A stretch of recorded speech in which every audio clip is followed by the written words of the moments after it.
l'ombre, la lumière et le chemin vers soi. Bienvenue sur l'Esprit de Jung. Ici, nous explorons les profondeurs de l'âme pour donner un sens à votre histoire. Vous croyez peut-être que votre vie se remettra enfin en ordre le jour où tout sera réglé. Quand votre boîte mail sera vide, vos comptes à jour, vos proches rassurés, votre avenir bien planifié. Quand plus aucun doute ne vous réveillera à 3 heures du matin. Quand vous aurez, enfin, la sensation nette que tout est sous contrôle. Mais il existe une question que presque personne ne se pose. Et si cette urgence intérieure, cette pression silencieuse qui vous répète que tout doit être réglé immédiatement, était précisément la raison pour laquelle rien ne se met véritablement en place. Car plus vous essayez de tout organiser à la fois, plus tout devient confus. Plus vous tentez de forcer les résultats, plus ce que vous cherchez semble s'éloigner. Plus vous poussez, plus vous vous sentez vidé. Peut-être est-ce ce que vous traversez aujourd'hui, un mental saturé, trop de responsabilités qui se chevauchent, le sentiment d'être tiré dans toutes les directions à la fois. Et, paradoxalement, vous croyez être responsable. Vous vous dites « je fais ce qu'il faut, je réfléchis, je prévois, je contrôle ». Pourtant, il existe un moment où penser davantage n'apporte plus de clarté. Cela devient seulement du bruit. Un moment où vouloir tout contrôler cesse d'être prudence et devient une source constante d'épuisement. C'est là que beaucoup de personnes entrent dans une prison invisible. Elles continuent d'avancer, de travailler, de planifier, de faire des efforts. Mais au fond, quelque chose ne va pas. Toujours occupé, mais rarement en mouvement réel. Fatigué, mais rarement apaisé. Courant sans savoir exactement vers quoi.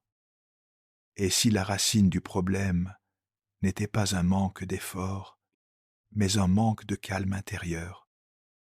Imaginez quelqu'un essayant de terminer un puzzle tout en secouant sans cesse la table. Les pièces sont là, la solution aussi, mais le mouvement incessant empêche tout de s'assembler. C'est exactement ce qui se passe lorsque votre psyché vit dans un état d'urgence permanent. Vous ne perdez pas la solution, vous perdez la capacité de la voir.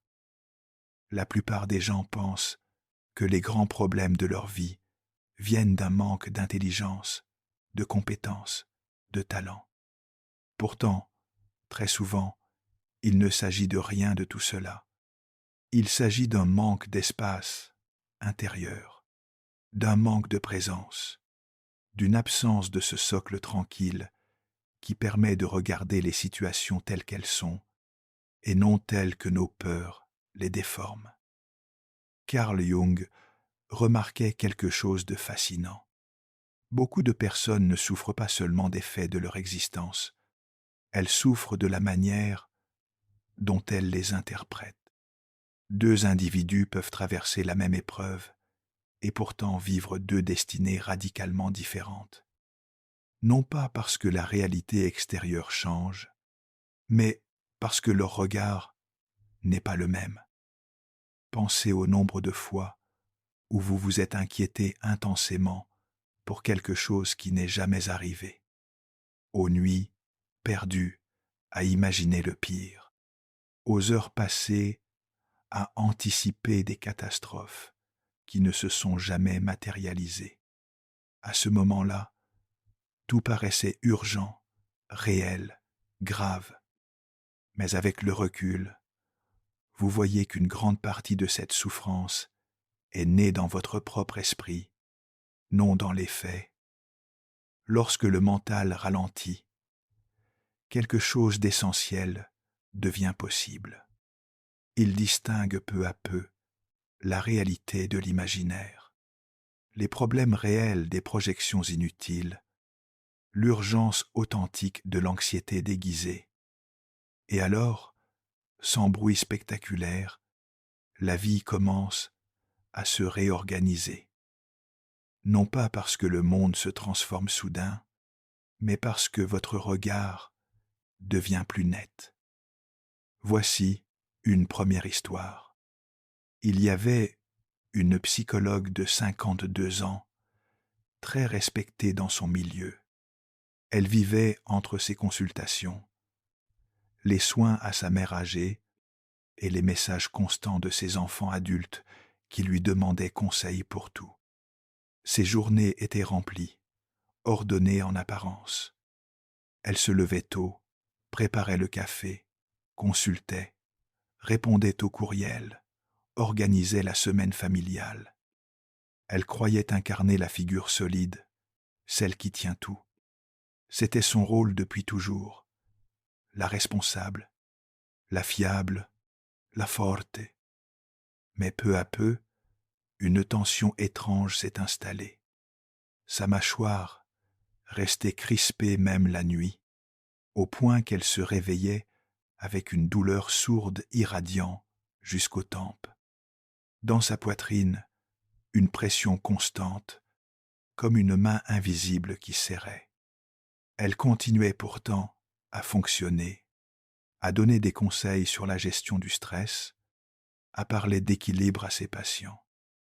Mais intérieurement, elle se sentait divisée, presque étrangère à ses propres mots. Chaque fois qu'un nouveau message arrivait sur son téléphone, elle sentait un sursaut dans le plexus solaire, un mélange d'irritation et de culpabilité. Elle se disait qu'elle devait tenir, qu'elle n'avait pas le droit de ralentir. Un soir, en rentrant d'une longue journée, elle a posé son sac sur la table de la cuisine et ses clés ont glissé par terre. Rien de grave. Pourtant, son corps a réagi comme si tout s'effondrait. Sa gorge s'est serrée, les larmes sont montées sans prévenir. Elle s'est appuyée contre le mur, une main sur la poitrine, et a senti le battement précipité de son cœur. Là, dans ce couloir étroit, elle a compris que ce n'étaient pas les clés, ni la journée, ni les autres. C'était ce personnage d'éternelle forte qui l'étouffait. Son propre masque d'invulnérabilité pesait sur sa cage thoracique. Les mois qui ont suivi n'ont pas été spectaculaires, mais ils ont été décisifs. Elle a commencé par un acte minuscule. Laisser son téléphone dans une autre pièce pendant 1 heure chaque soir. Puis, elle a arrêté de répondre immédiatement à chaque demande. Elle a accepté de dire « Je ne peux pas aujourd'hui ». Sa mâchoire a mis du temps à se relâcher, mais elle a remarqué un matin qu'elle se réveillait sans douleur. Elle n'avait pas tout réglé, pourtant quelque chose en elle était devenu plus stable. Elle a compris que le calme n'était pas une absence d'obligation, mais un choix intérieur de déposer l'armure. Son « sois fort » n'a pas disparu, il a cessé de gouverner seul. Récap. Nous avons vu que la surcharge n'est pas seulement extérieure. Souvent, elle vient d'un personnage intérieur qui veut tout contrôler, tout maîtriser, tout porter. Lorsque ce rôle prend toute la place, le corps se contracte, mâchoire serrée, poitrine comprimée, plexus noué. En ralentissant, en posant un simple geste de retrait, une brèche s'ouvre dans ce scénario. Ce n'est pas la vie qui devient plus facile, c'est le regard qui devient plus tranquille, capable de discerner ce qui est vraiment à portée de ce qui ne nous appartient pas. Je vous propose maintenant une première pratique très simple, où vous pouvez la faire assis, là où vous êtes. In offer ce pan. Laissez une main venir doucement se poser sur votre poitrine, au centre, sans chercher à changer quoi que ce soit. Sentez le mouvement de la respiration sous votre paume. Inspirez un peu plus lentement, comme si l'air avait du poids et qu'il venait alourdir vos épaules vers le bas. À l'expiration, laissez la mâchoire se desserrer légèrement. Remarquez simplement où la tension s'accumule aujourd'hui. Est-ce dans la gorge, dans le ventre, derrière les yeux? Laissez venir l'idée que cette tension est un langage, un message du corps. Pendant quelques instants, contentez-vous d'écouter. Quand nous faisons cela, nous passons pour un moment de la réaction à la relation. Nous ne sommes plus seulement pris dans la course extérieure, nous commençons à dialoguer avec ce qui, en nous, se sent acculé. Les personnes véritablement tranquilles dégagent une forme de puissance étrange. Non parce qu'elles savent tout, mais parce qu'elles voient ce que les autres ne perçoivent pas. Pendant que la majorité réagit, elles observent.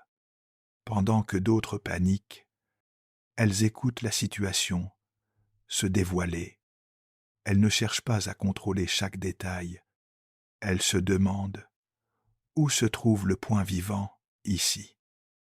La vie ne récompense pas seulement l'effort, elle récompense la direction juste. Et, pour la trouver, il faut un certain silence intérieur. Une deuxième histoire peut éclairer cela. Il y avait un ingénieur de 58 ans, proche de la retraite, qui avait passé sa vie à résoudre des problèmes techniques complexes. Au travail, on le consultait pour les situations de crise. À la maison, il était celui qui réparait tout.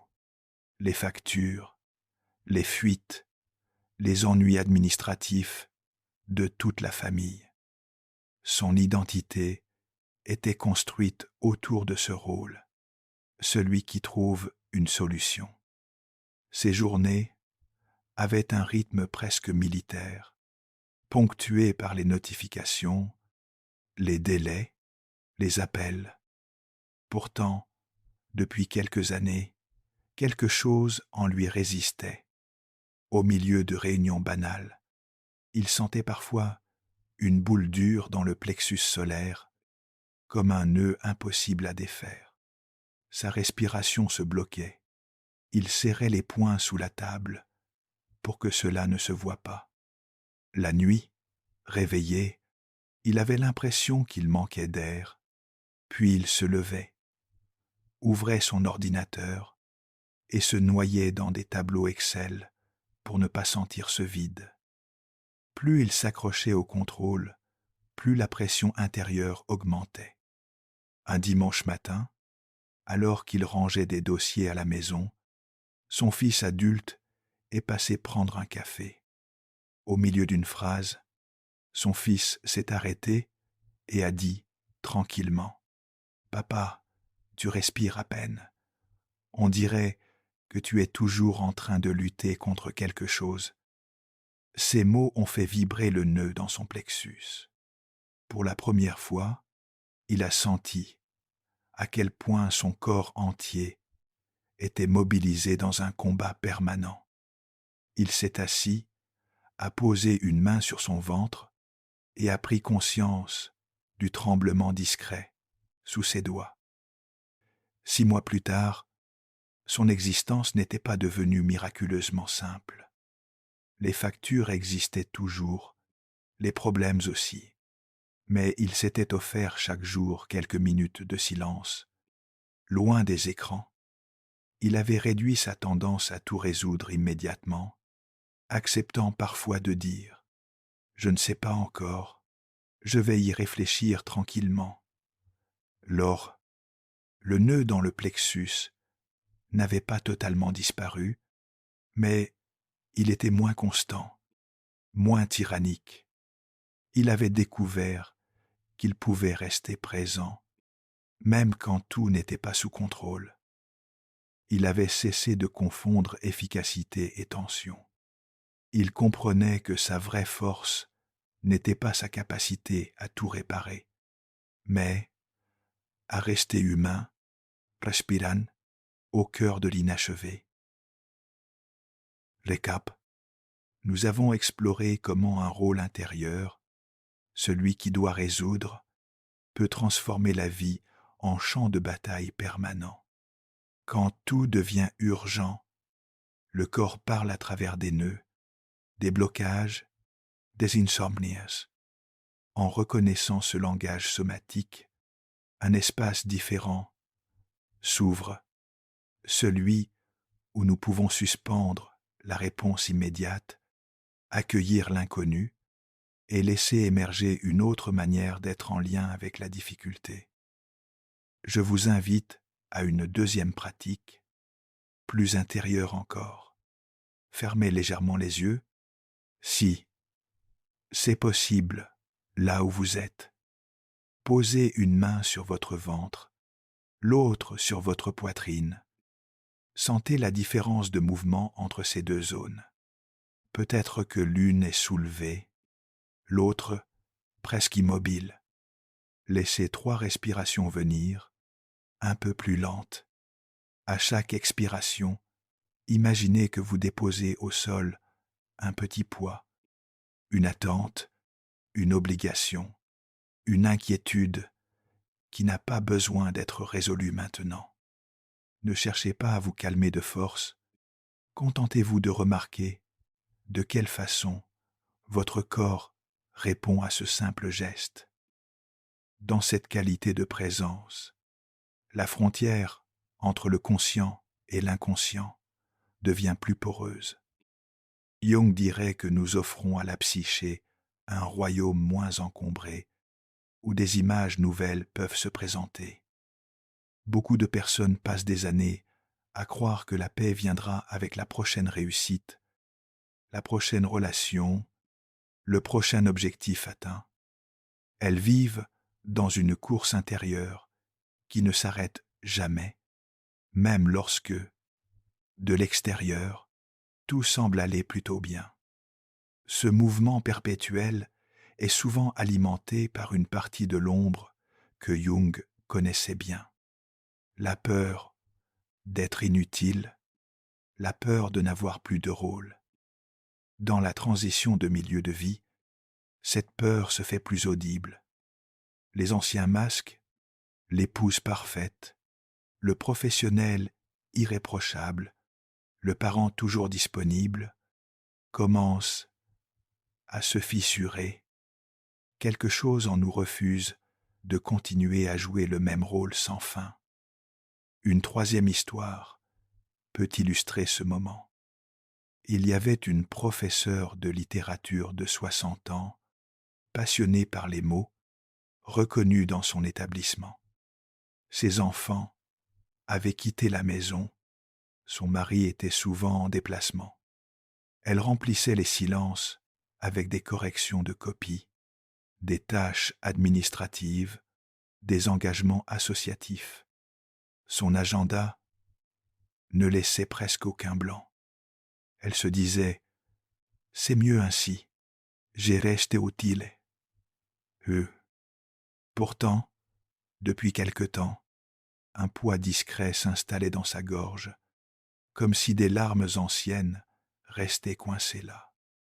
Au moment de se coucher, alors que la maison était silencieuse, elle sentait ce serrage s'intensifier. Pour l'éviter, elle allumait la télévision, parcourait les réseaux sociaux, se gavait d'informations. Plus elle fuyait ce nœud, plus il revenait. Elle se surprenait parfois à s'emporter pour des détails, puis se jugeait sévèrement. Elle avait l'impression de perdre la maîtrise d'elle-même, tout en continuant à fonctionner parfaitement aux yeux des autres. Un soir, après un cours sur un poème de Machado sur le temps qui passe, une étudiante lui a demandé « Et vous, madame, qu'est-ce que vous n'avez pas encore osé faire dans votre vie ?» La question l'a traversée comme une flèche. De retour chez elle, elle a senti le poids dans la gorge devenir presque douloureux. Elle s'est assise sur le lit, sans allumer la télévision pour une fois. Sa main a glissé instinctivement sur sa gorge, comme pour la soutenir. Elle a laissé les larmes monter, lentement, sans se presser. À travers ses larmes, une phrase s'est formée très clairement. Je n'ai jamais pris le temps de vivre pour moi. 6 mois plus tard, elle enseignait toujours, mais avait allégé un peu sa charge. Surtout, elle avait commencé un petit rituel quotidien. 20 minutes le matin, seule, avec un carnet. Elle écrivait sans censure ce qui émergeait de sa nuit. Des souvenirs de jeunesse, des désirs abandonnés, des colères. Aussi, la boule dans la gorge n'avait pas totalement disparu, mais elle s'était assouplie, comme si elle était devenue un passage, plutôt qu'un blocage. Elle se surprenait parfois à respirer profondément, en regardant par la fenêtre, sans avoir besoin de combler le silence. Elle avait découvert que derrière la hâte d'être utile se cachait la peur du vide, et que ce vide, lorsqu'on le traverse avec douceur, commence à se remplir d'une autre voix, la sienne. Dans ces 3 histoires, une même vérité apparaît, discrète mais insistante. Ce n'est pas la quantité de tâches qui nous détruit, mais la manière tendue dont nous les portons. Lorsque nous cessons de confondre urgence et importance, une autre forme de temps s'ouvre, un temps intérieur où le sens peut se déposer. Dans la perspective jungienne, cette transition n'est pas un luxe psychologique, c'est le cœur du processus d'individuation. Le calme dont nous parlons ici n'est pas un état décoratif, c'est la condition pour que l'inconscient puisse nous rejoindre, à nous montrer ce que notre moi conscient ne voit pas. Peut-être que la transformation que vous cherchez n'est pas cachée dans une grande décision soudaine, mais dans de petits choix répétés, jour après jour. Un choix aujourd'hui pour répondre plutôt que réagir. Un autre demain pour laisser un message sans réponse pendant quelques heures. Puis un autre encore pour écouter un inconfort au lieu de le fuir. Et, à un moment, sans que vous sachiez exactement quand, vous réalisez que vous n'êtes plus tout à fait la même personne. Plus vous devenez intérieurement tranquille, moins vous gaspillez votre énergie. Plus votre regard se clarifie, plus vos décisions deviennent ajustées. Alors, ce qui paraissait chaotique commence à dessiner un motif. Les pièces se rassemblent, les chemins se révèlent, des opportunités que vous n'aperceviez pas deviennent visibles. Non parce que le monde a changé, mais parce que vous avez enfin ralenti suffisamment pour le voir. Avant de conclure, laissez cette phrase s'inscrire en vous, sans vous presser. Vous n'avez pas besoin de résoudre toute votre vie aujourd'hui. Vous avez seulement besoin de faire le prochain pas avec calme, avec conscience et avec confiance. Et si ce pas, ce soir, consistait simplement à accepter de ne plus tout contrôler pendant un moment. Portez votre lumière dans vos zones d'ombre. Merci d'avoir exploré l'esprit avec nous. À bientôt sur l'esprit de Jung. Si ce voyage au cœur de l'esprit résonne en vous, abonnez-vous pour poursuivre cette exploration ensemble.